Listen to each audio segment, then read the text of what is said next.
But they're real. Real and dangerous and a lure for fools, said Dumbledore. And I was such a fool.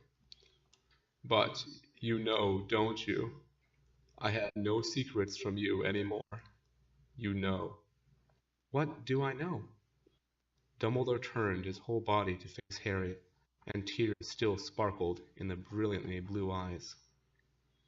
Master of Harry, Master of Death, was I better, ultimately, than Voldemort? Of course you were, said Harry. Of course. How can you ask that? You never killed if you could avoid it. True, true, said Dumbledore, and he was acting like a child seeking reassurance.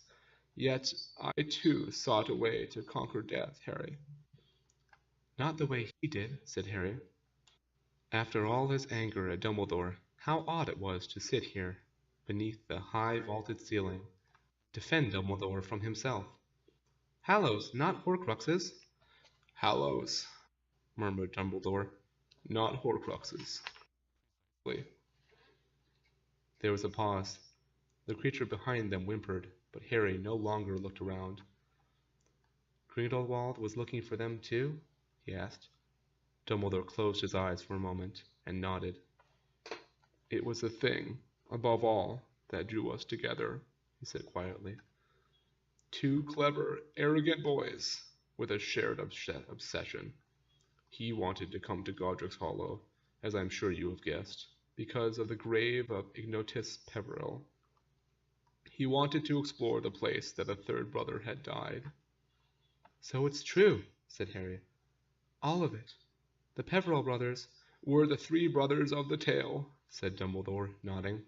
Oh yes, I think so.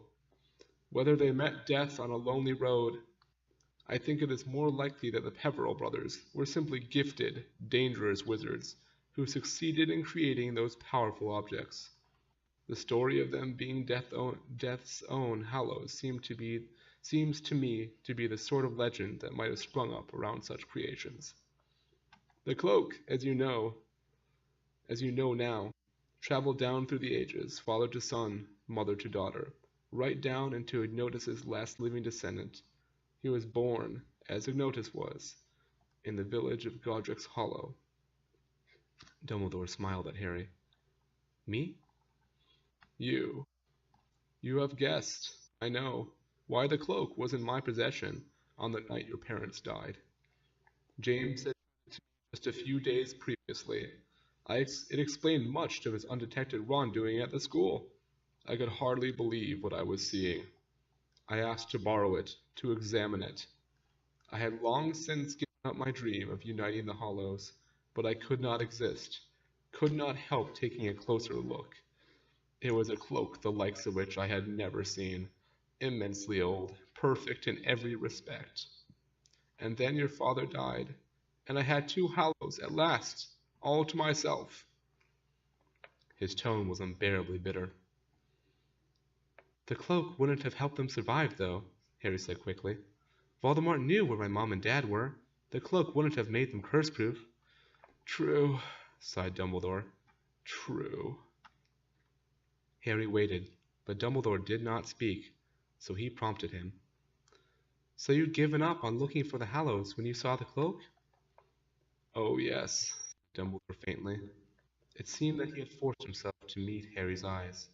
You know what happened. You know. You cannot despise me more than I despise myself. But I don't despise you. Then you should, said Dumbledore. He drew a deep breath. You know the secret of my little sister's ill health, what those muggles did, what she became. You know how my poor father sought revenge and paid the price, died in Azkaban. You know how my mother gave up her own life and to care for Ariana. I resented it, Harry.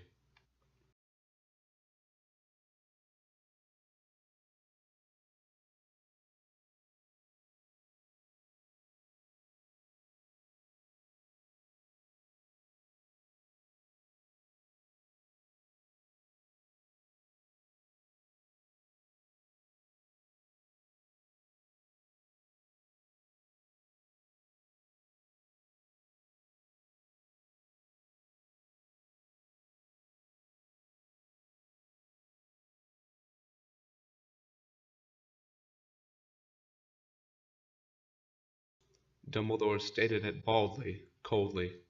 He was looking now over the top of Harry's head into the distance. I was gifted. I was brilliant. I wanted to escape. I wanted to shine. I wanted glory. Do not misunderstand me, he said, and pain crossed his face, so that he looked ancient again. I loved them. I loved my parents. I loved my brother and my sister, but I was selfish, Harry.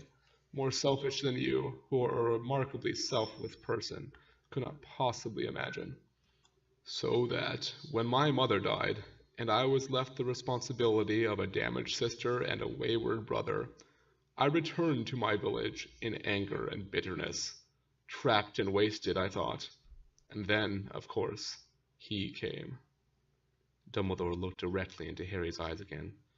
Grindelwald. You cannot imagine how his ideas caught me, Harry, inflamed me. Muggles forced into subservience. We wizards triumphant. Grindelwald and I, the glorious young leaders of the Revolution. Oh, I had a few scruples. I assuaged my conscience with empty words. It would all be for the greater good, and any harm done would be repaid 100-fold in benefits for wizards. Did I know, in my heart of hearts, what Gellert Grindelwald was? I think I did, but I closed my eyes. If the plan we were making came to fruition, all of my dreams would come true. And at the heart of our schemes, the Deathly Hallows. How they fascinated him, how they fascinated both of us. The unbeatable wand, the weapon that would lead us to power. The Resurrection Stone. To him, though I pretended not to know it, it meant an army of Inferni. To me, I confess, it meant the return of my parents and the lifting of all responsibility from my shoulders. And the cloak. Somehow we never discussed the cloak much, Harry. Both of us could conceal ourselves well enough without the cloak, the true magic of which, of course, is that it can be used to protect and shield others as well as its owner. I thought that, if we ever found it, it might be useful in hiding Ariana, but our interest in the cloak was mainly that it completed the trio, for the legend said that the man who united all three objects could then be truly master of death, which we took to mean invincible. Invincible masters of death, Grindelwald and Dumbledore. 2 months of insanity, of cruel dreams, and neglect of the only 2 members of my family left to me. And then, you know what happened. Reality returned in the form of my rough, unlettered, and infinitely more admirable brother. I did not want to hear the truths he shouted at me. I did not want to hear that I could not set forth to seek Hallows with a fragile and unstable sister in tow. The argument became a fight. Grindelwald lost control.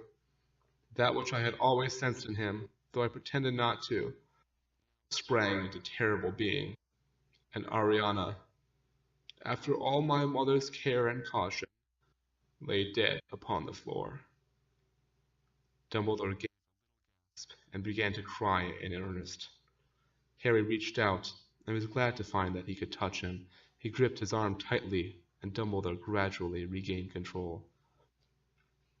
Well, Grindelwald fled, and anyone but I could have predicted.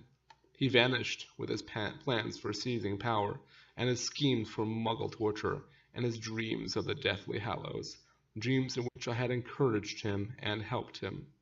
He ran, while I was left to bury my sister, and live with my guilt and my terrible grief, the price of my shame. Years passed. There were rumors about him. They said he had procured a wand of immense power. I, meanwhile, was offered the post of Minister of Magic, but not once, but several times. Naturally, I refused. I had learned that I was not to be trusted with power. But you'd have been much better than Fodger Scrimgeour, burst out Harry. Would I? Asked Dumbledore heavily. I am not so sure.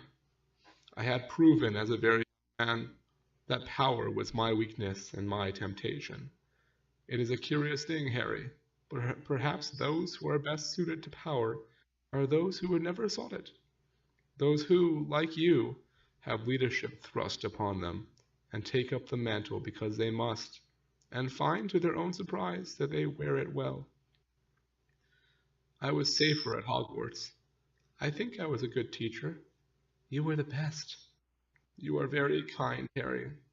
But while I busied myself with the training of young wizards, Grindelwald was raising an army. They say he feared me, and perhaps he did, but less, I think, than I feared him. Oh, not death, said Dumbledore, in answer to Harry's questioning look. Not what he could do to me magically.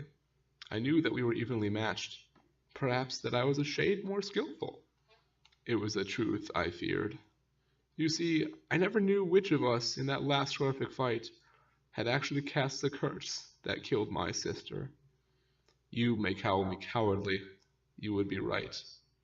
Harry, I dreaded beyond all things the knowledge that it had been I who brought about her death, not merely through my arrogance and stupidity, but that I actually struck the blow that snuffed out her life. I think he knew it. I think he knew what frightened me.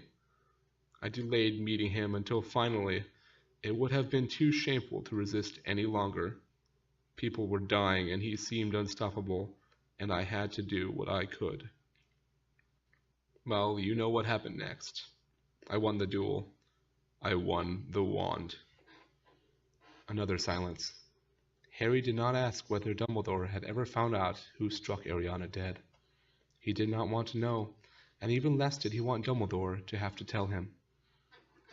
At last he knew what Dumbledore would have seen when he looked into the mirror of Erised, and why Dumbledore had been so understanding of the fascination it had exercised over Harry. They sat in silence for a long time, and the whimperings of the creature behind them barely disturbed Harry anymore. At last he said, Grindelwald tried to stop Voldemort going after the wand. He lied, you know, pretended he had never had it.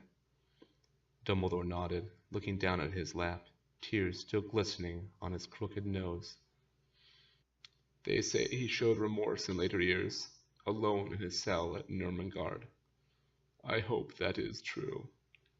I would like to think he did feel the horror and shame of what he had done. People that lie to Voldemort was his attempt. Perhaps that lie to Voldemort was his attempt to make amends, to prevent Voldemort from taking the Hallow. Or maybe from breaking into your tomb, suggested Harry, and Dumbledore dabbed his eyes. After a short pause, Harry said, You tried to use the resurrection stone. Dumbledore nodded. When I discovered it after all those years, buried in the abandoned home of the Gaunts, the Hallow I had craved most of all, though in my youth I had wanted it for very different reasons. I lost my head, Harry. I quite forgot that it was now a Horcrux, that the ring was sure to carry a curse. I picked it up and I put it on, and for a second I imagined I was about to see Ariana and my mother and my father, and to tell them how very, very sorry I was. I was such a fool, Harry. After all those years I had learned nothing. I was unworthy to unite the Deathly Hallows. I had proved it time and time again, and here was final proof. Why? Said Harry. It was natural. You wanted to see them again. What's wrong with that? Maybe a man in a million could unite the Hallows, Harry. I was only fit to possess the meanest of them, the least extraordinary. I was fit to own the Elder Wand, and not to boast of it, and not to kill with it. I was permitted to tame and to use it because I took it, not for gain, but to save others from it. But the cloak I took out of vain curiosity, and so it could never have worked for me as it works for you, its true owner. The stone I would have used in an attempt to drag back those who are at peace, rather than to enable my self-sacrifice, as you did. You are the worthy possessor of the Hallows.